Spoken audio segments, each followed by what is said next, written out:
Hey, hey.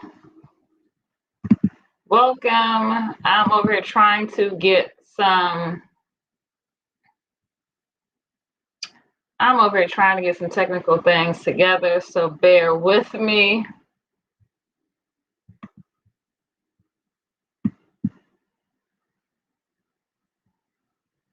Hello, Daniel. It says that I cannot see my chat. How you doing? I'm trying to make sure that I am seen over here on YouTube.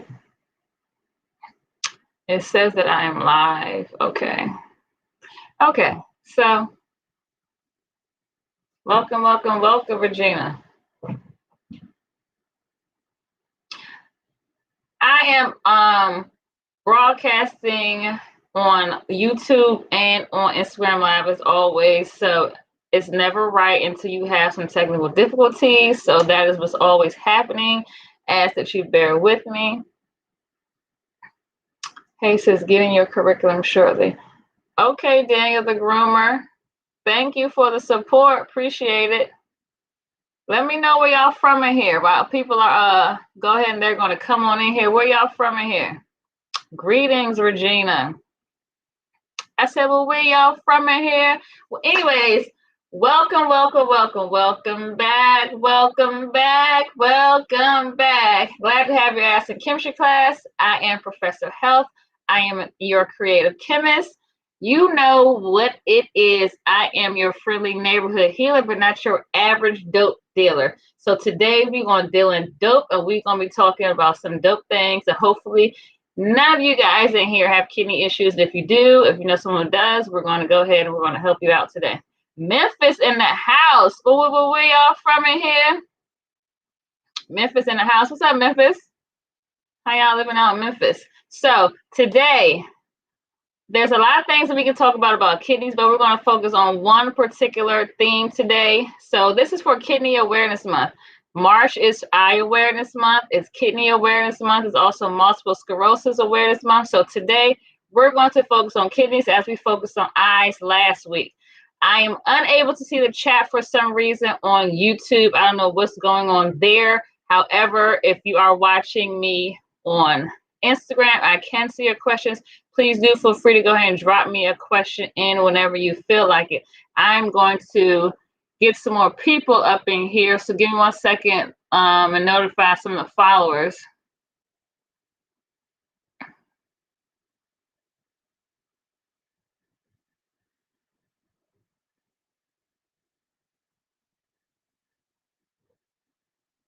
Don't go nowhere now. Y'all know I want to talk to y'all. Don't disappear on a girl now. I'm just trying to get some more people up in the room, okay?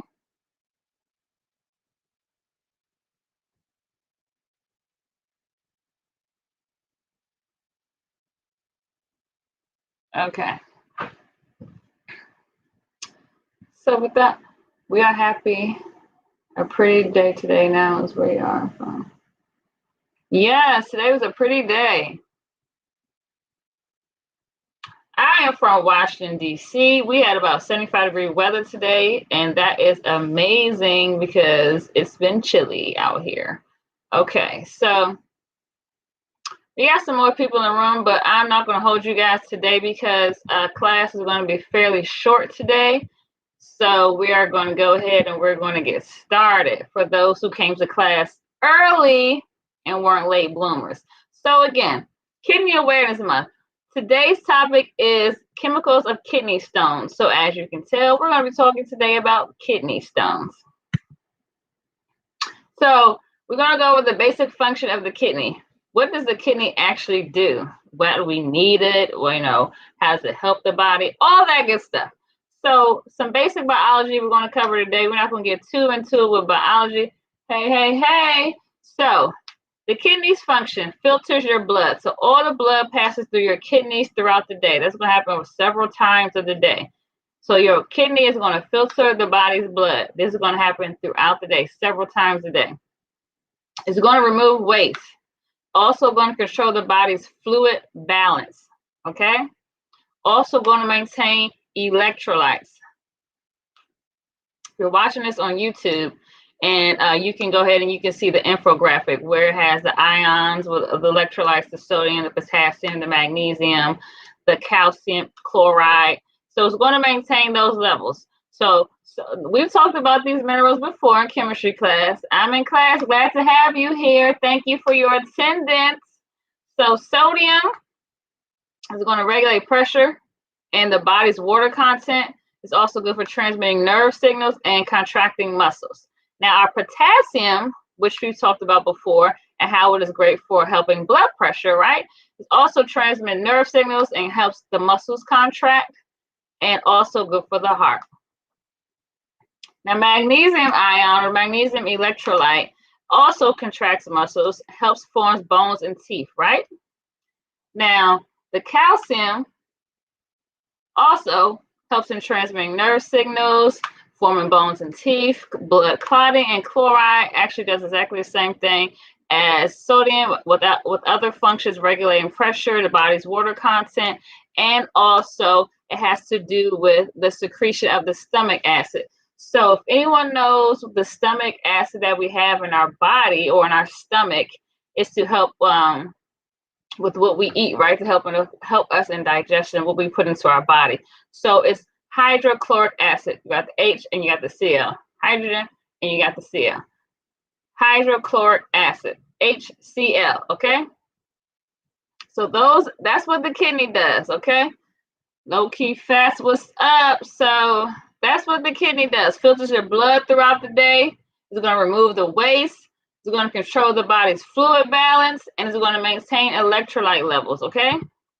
So what's going to happen is that the blood is going to go to the kidneys. The waste is going to be removed. Then we're going to have hydrogen and sodium, so water and sodium. All those minerals are going to be adjusted if need be. Are going to be adjusted, right, if needed. Then that filtered blood is now going to go back through the body, and the waste is going to be excreted, right? This goes to urine. The urine is going to be excreted via your bladder. So the kidney conditions. There are a lot of kidney conditions. So I just basically told you what the kidneys do and how it actually, welcome. I just told you what the kidneys do and how it actually works in part of going from one point to the end point. Okay, so now we're going to talk about the different kidney conditions. Glad to have your ass in chemistry class today. Glenn, what's up? So kidney failure, or also known as renal failure, right? That can be caused by dehydration over an acute point in time. So over a short period of time, dehydration can cause you to have kidney failure or renal failure. You can also have kidney cancer. You can have diabetic neuropathy. You can have hypertensive neuropathy. You can have kidney stones. So diabetic neuropathy. Last week we talked about the eyes. We talked about the eye retinopathy, right? So this is the same thing, but with the context of the kidneys, not the eye. So diabetic retinopathy is a kidney disease caused by diabetes, which is what? High blood sugar, right? Now, hypertensive neuropathy. Hypertensive. Anyone in class tell me what hypertensive means or what it is referring to? I know you guys know because you listen to me, you come to class every week. So someone tell me what hypertensive is referring to, and then I'll move on, okay? Anyone? Anyone can go. Anyone? Okay. Well, since I don't have any answers, hypertensive neuropathy.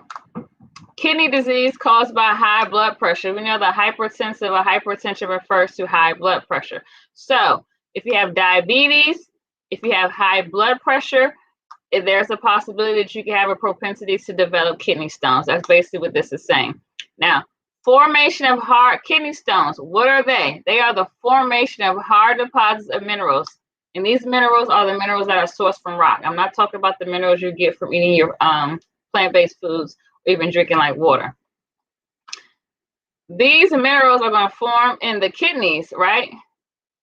And they're going to be excreted through the urine, which can be very, very difficult to pass. It can be very, very painful. And it's going to be caused by the calcification. When I'm saying calcification, that's referring to those hard deposit minerals. They're acting as stones, kind of like rocks. Okay, imagine trying to pass something this big through your urine. Okay, through the urine, but via your bladder, right? It's going to be very, very painful. So having kidney stones is no joke. If you ever know someone to have kidney stones, it's very, very painful. I've never had them myself, so I'm not speaking from experience, but you don't want to have them.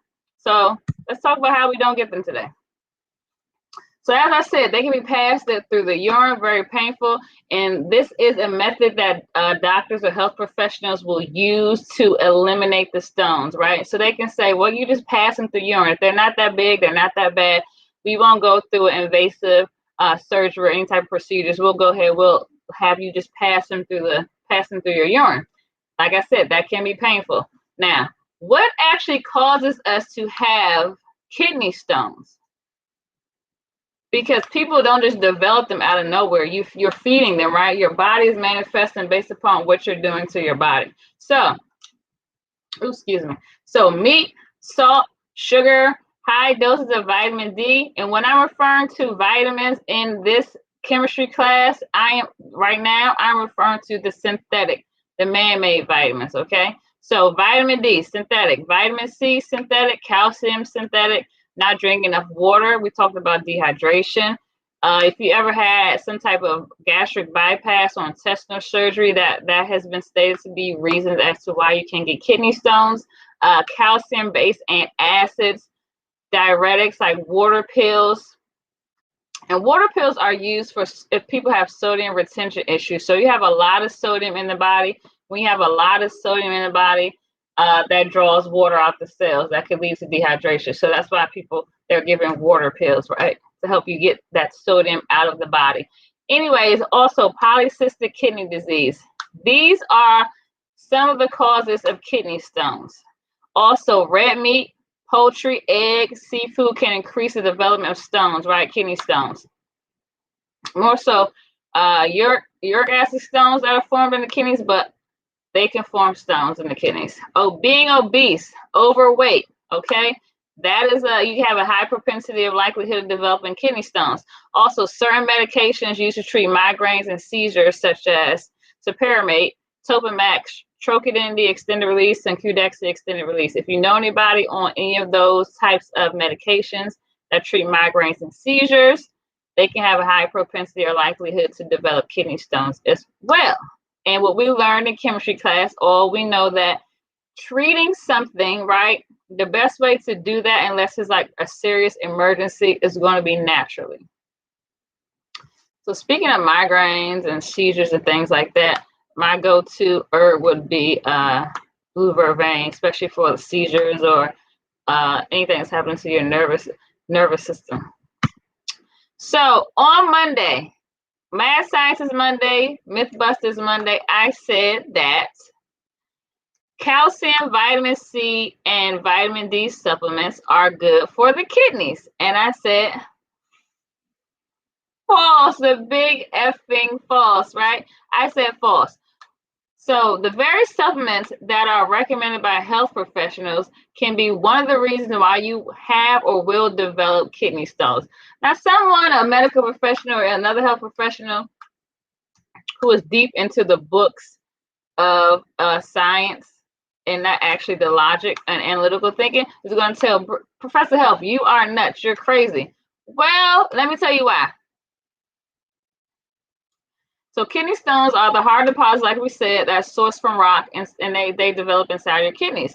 Vitamin C, D, and calcium supplements contain minerals sourced from rock that causes the calcification to occur, the hardening, and those deposits, those stones to form in the kidneys. Now, these man-made substances, such as the vitamins and the calcium, are prescribed or recommended for kidney health. So when a person goes to their health professional and they have kidney stones, or they have any type of kidney issues, or even if they don't have kidney issues, they can have something else going on. They can just be mineral deficient, right? And they're going to say, oh, Well, you need to have a vitamin C, you need to have a vitamin D supplement, you need to have a calcium supplement. Those things that they're prescribing or recommending to you are actually can do more harm than good. So that is why on Monday I said that Math Sciences Monday, I said calcium, vitamin C, and vitamin D supplements are not good for the kidneys. It's a no-no. So, new kidney research states that vitamin D and calcium supplements are linked to the increased risk of kidney stones. That's another reason why I said that. So not just me. So I'm not the only one out here that's just off their rocker, as some people like to think, right? This actually been done in research. So let's get to the point of it. Like, what are the chemicals involved in kidney stones? Why am I getting these kidney stones? What can I stop eating so that I cannot get kidney stones if I have kidney stones? What in the world should I be doing, right? Like, so the chemicals involved. Calcium and calcium supplements, like calcium phosphate or tricalcium phosphate is also a rock, from a rock source. Welcome, welcome, welcome. Calcium carbonate, that comes from chalk, limestone, and marble.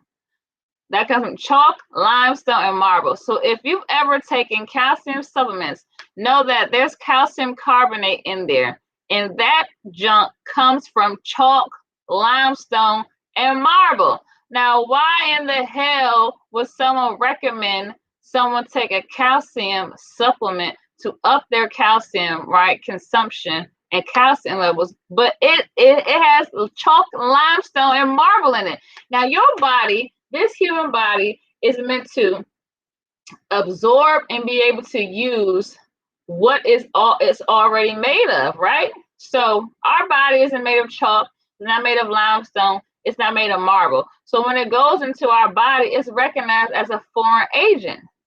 So what is your body supposed to do with it? How can your body use it, right? And will it cause harm to my body? Absolutely so. I mean, would you just go out in the world and would you just start eating chalk, limestone, and marble? You wouldn't do that, right? So why would you do it even if it's the ingredient inside of a supplement that's recommended to you? But because you don't know this information, what you don't know is what you don't know, right? But I'm here, Professor Health is here to help you guys grow in your knowledge so you can be able to make wiser and better decisions when it comes to your health, okay? So calcium carbonate, calcium citrate, and calcium gluconate, all right? Those are the calciums you will see in your calcium supplement. So if you're ever recommended to have a calcium supplement, you go ahead and do this. Not up in here, okay? Matumbo, not in my house, okay?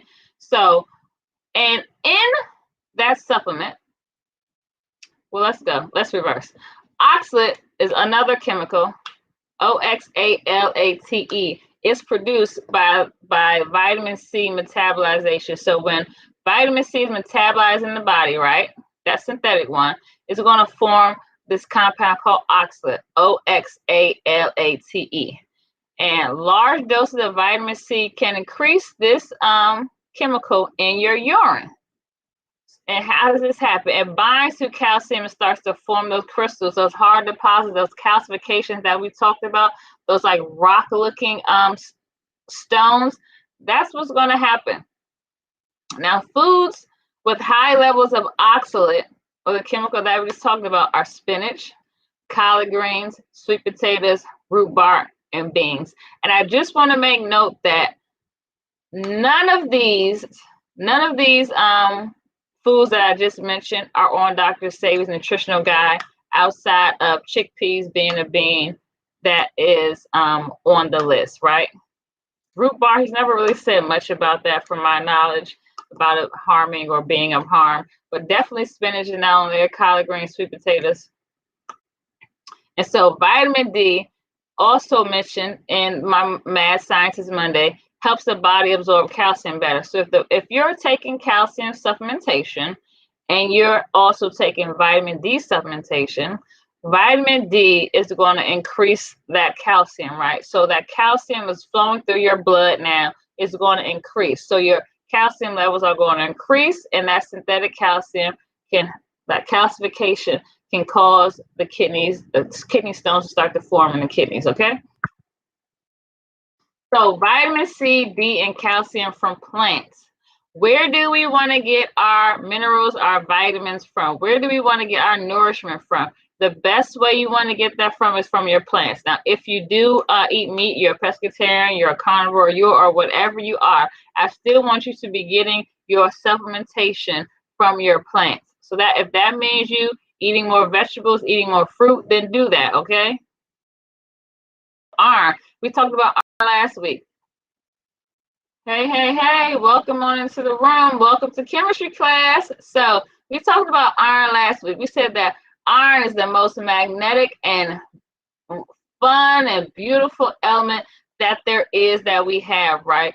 Iron is what the body needs in abundance, right? It helps regenerate cells and cleanses and nourishes the blood. So what's a go-to for iron? We have burdock, we have yellow dock, we have nettle, we have sarsaparilla, we have blue vervain, we have red clover, we have elderberries, we have dandelion. These are just a few, okay? Get familiar with those names. We have Irish sea moth that you can go to as a multi-mineral.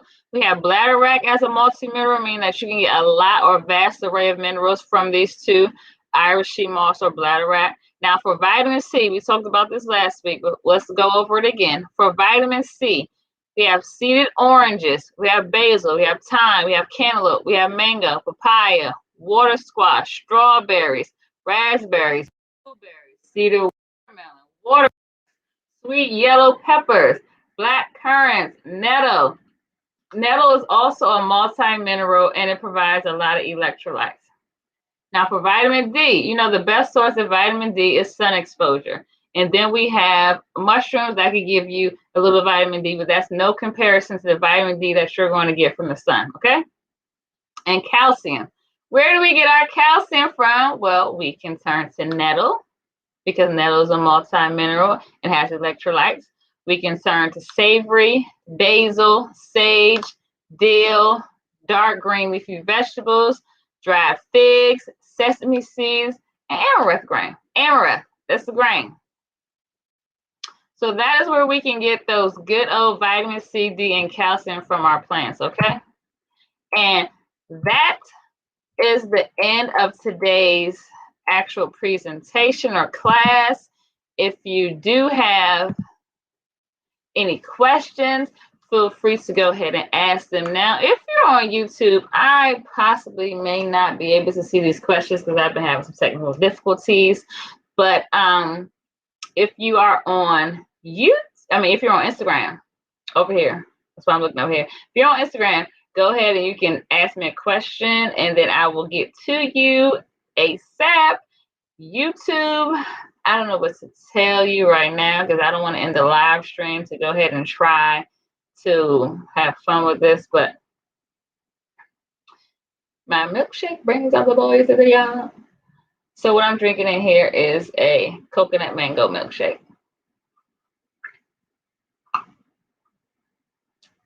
This is day 3 of my raw alkaline diet challenge. Okay, so we went over kidney stones very, very briefly today. I said class was not going to be long. So what type of supplements do you recommend? I may have missed this. Oh, so let me go back. Hold on. You didn't actually miss it. Give me a second. And I'll go over it again. Ah. Okay, so Mix, I didn't actually say any type of supplement that you can go and buy from the store. What I recommend is getting so the question was, what type of supplements do you recommend? So I do not recommend going to buy like over-the-counter synthetic vitamins or over-the-counter synthetic minerals because those are man-made. So the best thing that you want to do is always get your vitamins and minerals, especially your minerals for sure, because vitamins are nothing without minerals. So get the minerals and vitamins from the foods that you eat, the plant-based foods that you eat. Not the meat, not the fortified foods, not the fake junk, crappy stuff. You want to get it from a real source, and that's going to be plant-based. So that's where you want to get your supplements from.